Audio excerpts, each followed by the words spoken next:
So you've probably seen a picture of one of these two sculptures floating around the internet, right? Well, if you haven't, I mean, here they are in their full off-brand glory. It's a couple of sculptures of koalas dressed as Mario and Sailor Moon. Now, bootleg statues and sculptures, they're nothing new. They're not even horribly rare depending on what part of the globe you're on, and honestly, compared to some of the horrors I've seen in the realm of bootleg statues, these are honestly pretty tame. Dare I even say they're kinda cute. But of course, my opinions are also pretty biased. I think koalas are some of the cutest things to walk this earth, but it's something about these koalas in particular it fascinates the mind and brightens up the newsfeed, you know? But these lovely little koala sculptures, they're a bit misunderstood, you see. Believe it or not, despite their appearance, they are, in fact, not bootlegs. Which is why, incidentally, I try to avoid posting them on Bootleg Stuff without a disclaimer. In any case, I think now's as good a time as ever to share the history and the backstory of these little well-dressed lads, not just because I wanna inform and entertain you, not just because it's a funny story, but let's be real here, honestly, it's mostly because I get tired of retelling this tale a million times a day when these pictures get reposted somewhere with a large following, so,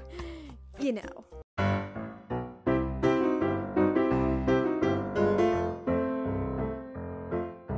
These statues are two of many koala statues that were painted for a koala sanctuary in Australia called the Currumbin Wildlife Sanctuary, and I'm so sorry if I'm not pronouncing that right. They were made for a campaign meant to raise awareness for their koala-saving cause called the Animals with Attitude Gold Coast Sculpture Trail. In an interview with BuzzFeed News, their manager said, quote, "These generally reflect the aspects of the park. For example, we have Blinky Bill and Koala Keat. However, this is by no means the only variety we have. For example, outside my office, I have Sailor Moon," unquote. And sure enough, a quick browse through an online gallery of some of the other koalas in this set show ones that are painted to look like works of pop art, Mickey Mouse, robots, other animals, and so on. But back to the topic at hand, the Mario and Sailor Moon koalas. For better or for worse, they've definitely become the icons of this campaign, but aside from info about the campaign itself and people reacting to them, I couldn't find all that much solid information or history on these particular sculptures, surprisingly. So of course, I did what anybody passionate about anime-themed koalas would do. I emailed the sanctuary and they were able to give me the names of the artists who made the sculptures. And from there, I attempted, to some success, to get into contact with them and ask them about the sculptures. So on that note, let's go ahead and start with the Sailor Moon koala, whose official name is the Kawaii koala. You can find this one at the Currumbin Wildlife Sanctuary itself. Both the Sailor Moon koala and a honeybee-themed koala were painted by Kirsten Baade in 2015.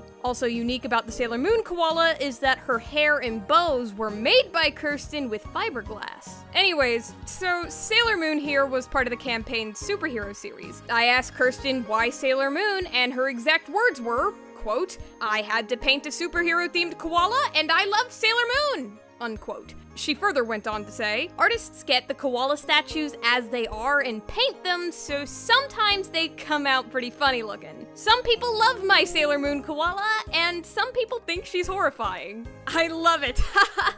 And then of course, let's talk about Mario. This one was painted by Kate Clark and Bernadette Wallace. This one was also painted in 2015 and is a part of the same superhero series that the Sailor Moon koala was in and can currently be found in the time zone Surfer's Paradise. Unfortunately, that's about all I know about it since neither Kate nor Bernadette responded to my messages. I can't imagine why they wouldn't want to talk about this beautiful boy, but hey, you know, sometimes that's just the way life is, I guess. But in any case, there it is! There's the backstory behind these lovely lads. They are no more bootleg than any other piece of fan art you might happen to find out and about. In fact, they are not just any pieces of art, but they're pieces of art meant to promote a wildlife sanctuary of all things. How noble is that? Because I'll give you a hint, it's pretty noble. Because I cannot think of a better outro, I'm just gonna end this video in the most fitting way I can think of, and that's by showing y'all my nomination for the most horrifying bootleg statue out there, so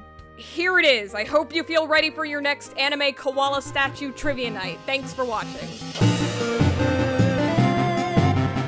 So does that bootleg minion duck statue that I showed at the end, does that one have an interesting backstory too? Because if anybody knows, I'm actually genuinely very curious.